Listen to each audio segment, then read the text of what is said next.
कुंभ राशी पैसा येण्याचे योग पिढे वाटण्यासाठी तयार राहा. 29, 30, 31 ऑक्टोबर महिन्याचे शेवटचे कुंभ राशींच्या लोकांसाठी हे ऑक्टोबर महिन्याचे शेवटचे 3 दिवस कसे असणार आहेत.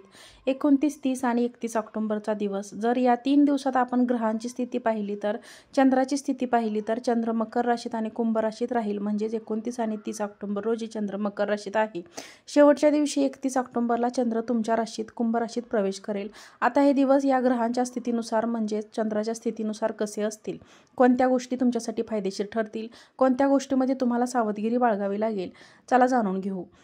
29 आणि 30 ऑक्टोबर चंद्र मकर राशीत 12व्या भावात. सर्वात आधी 29 आणि 30 ऑक्टोबरबद्दल बोलूया, कारण या 2 दिवसात चंद्र मकर राशीत असेल म्हणजेच कुंभ राशींच्या जातकांसाठी 12व्या भावात असेल. 12वा भाव म्हणजे खर्च भाव आहे, खर्चाचा भाव आहे आणि सोबतच एक्सपोर्ट इम्पोर्ट आणि परदेशाचा भावही आहे. तिथून दृष्टी 6व्या भावावर पडेल आणि नक्षत्र कोणते असेल. 29-30 ऑक्टोबरला चंद्र उत्तरा शाळा नक्षत्र आणि श्रवण नक्षत्रात असेल.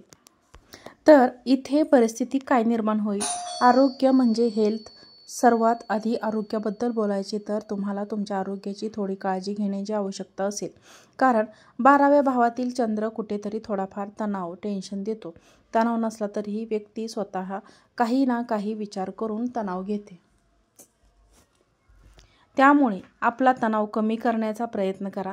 भावनिकदृष्ट्या स्वतःला इतके कमकुवत समजू नका की जणू काही स्वतः सर्व मानसिक समस्या तुमच्यासाठीच बनल्या आहे. अशा गोष्टींमधून बाहेर पडा. कधी मेडिटेशन नक्की करा. तुमचा कोणताही मंत्र असेल तर त्याचा जप करा. ओम नामाचा जप करा, पण मेडिटेशन नक्की करा. तुम्ही तणाव कमी करण्यासाठी काय करता कमेंटमध्ये सांगा. तुमचे कोणतेही कार्यक्षेत्र असो, ही वेळ तुमच्या प्रकल्पांवर काम करण्याचे आहे. त्याचबरोबर हा असाही काळ आहे जेव्हा तुम्हाला खूप धावपळ करावी लागू शकते. तुम्ही विचार काहीतरी वेगळा कराल की हे काम करायचे, पण प्रत्यक्षात जे काम ठरवून निघालं तेच तुम्ही करू शकणार नाही. धावपळ जास्त होईल. गेल्या काही दिवसापासून तुमची ही अशी धावपळ होत आहे का? तर स्वतःला आशावादी ठेवा आणि दृढतेने आपले काम करा. तुम्ही जितक्या दृढतेने आणि हुशारीने काम कराल तितक्या कमी वेळात तुम्ही लोकांना प्रभावित करू शकाल.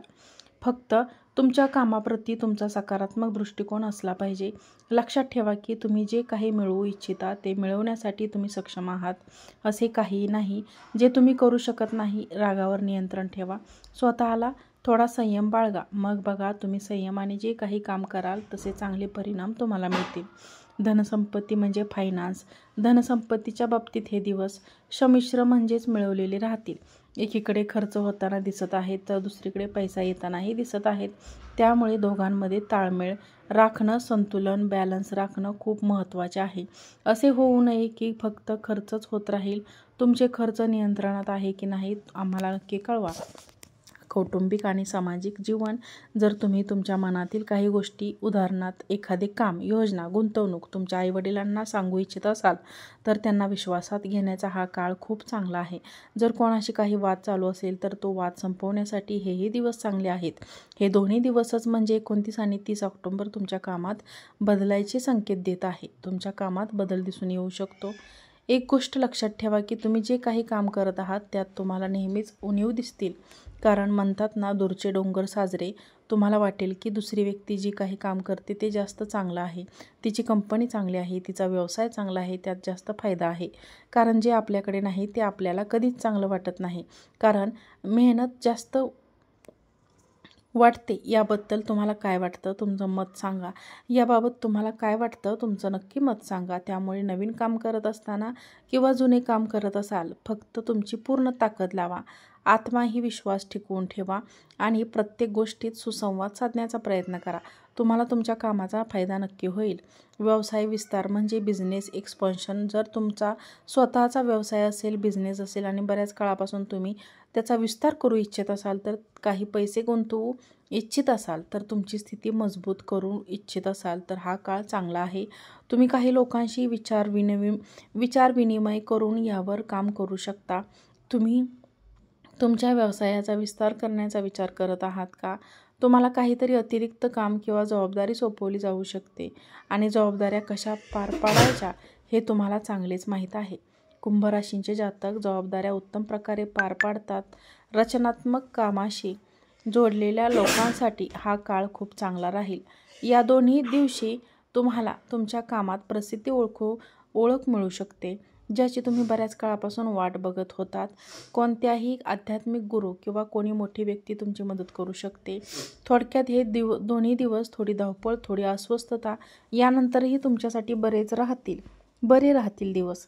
खर्चावर थोडे नियंत्रण ठेवा आणि जे लोक खूप भावनिक आहेत, छोट्या छोट्या गोष्टी मनाला लावून घेतात, ते थोडे मानसिकदृष्ट्या अस्वस्थ होऊ शकतात. प्रेम जीवन, वैवाहिक जीवन या दोन्ही बाबतीत हे दिवस चांगले आहेत. तुमचे लक्ष सामाजिक कार्यातही राहील. सामाजिक लोकांची भेटणे बोलणे होईल. तुम्हाला आनंद मिळेल आणि तुमचे व्यक्तिमत्व अधिक निखरेल. 31 ऑक्टोबर चंद्र कुंभ राशीत पहिला भाव राहूसोबत या महिन्याचा शेवटचा दिवस म्हणजेच 31 ऑक्टोबर या महिन्याच्या शेवटचा दिवस म्हणजे 31 ऑक्टोबर या दिवशी चंद्र तुमच्या राशीत म्हणजे कुंभ राशीतील जिथे आधीच राहू बसलेला आहे, चंद्रासोबत राहू ग्रहण योग तयार करतो आणि चंद्र ग्रहनिष्ठ नक्षत्रात असेल. इथे तुमच्या थोड्या राग दिसून येऊ शकतो. मनात अस्वस्थता आणि जाणवू शकतो. राहू चंद्राची युती तुम्हाला कशी जाणवते, तुमचा अनुभव काय सांगतो, यामुळे तुम्ही खूप जास्त विचार करू शकता आणि त्यावर अंमलबजावणीही करू शकता किंवा फक्त विचार करण्यातच दिवस घालवू शकता. जोडीदारासोबत कोणत्याही प्रकारचा वाद होणार नाही याची काळजी घ्या. तुमचे म्हणणे पटवून देण्यासाठी त्यांच्यावर जबरदस्ती करू नका. तुमचा विचार करण्याचा पद्धती बदल होईल. तुम्ही काम करण्याची पद्धत बदलू शकता. काही लोकांची चांगल्या भेटीगाठी होण्याची शक्यता आहे. नोकरी करणाऱ्या लोकांसाठी मी सांगेन की जितक्या लोकांशी तुमचा संपर्क आहे त्याच्याशी चांगले बोलून चालून राहिलात तर दिवस चांगला जाऊ शकतो. धनलाभाचा योग आहे, पैसे येण्याचा योग आहे. सोबतच कुठेतरी आपल्या जोडीदारावर खर्च करण्याचाही योग आहे. तुम्ही तुमच्या ऑफिसमध्ये एखाद्या प्रकारची पार्टी वगैरे देऊ शकता किंवा कुठल्या तरी फंक्शनमध्ये जाण्याचा योगही विशेषतः 31 ऑक्टोबरला प्रबळ आहे. एखाद्या सामाजिक संमेलनात जाणे, पार्टीला जाणे, भेटणे, एक चांगली संध्याकाळ घालवणे असा योग आहे. 31 तारखेला काही पार्टीचा बेत आहे. प्रेम आणि मैत्रीपूर्ण व्यवहार केल्याने नाते अधिक मजबूत होते. व्यवसाय करणाऱ्या लोकांसाठी काय चांगलं आहे फक्त एक लक्षात ठेवा, मग ते वैयक्तिक आयुष्य असो व कार्यक्षेत्र, तुमचेच म्हणणे खरे आहे असे इतरांवर लादू नका. इतरांचे म्हणणेही ऐकून घ्या. प्रेम जीवन आणि वैवाहिक जीवन ठीकठाक राहील.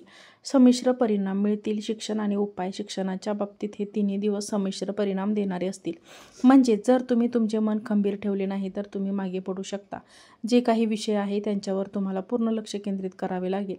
उपाय या तिन्ही दिवसांमध्ये काय उपाय करायचे तर या तिन्ही दिवसांमध्ये कोणत्या ना कोणत्या धर्मस्थळी जाणे, काही ना काही दान करा किंवा कोणाची तरी सेवा करा. तुम्ही हा उपाय करणार आहात का आणि हे शेवटचे 3 दिवस तुमच्यासाठी कसे ठरेल हे आम्हाला नक्की कमेंट करून सांगा. व्हिडिओ आवडला असेल तर व्हिडिओला एक लाईक करा. चॅनलवरती नवीन असाल तर चॅनलला सबस्क्राईब करा आणि हा व्हिडिओ जास्तीत जास्त लोकांना शेअर करा. आजचा व्हिडिओ पाहिल्याबद्दल धन्यवाद. श्री स्वामी समर्थ.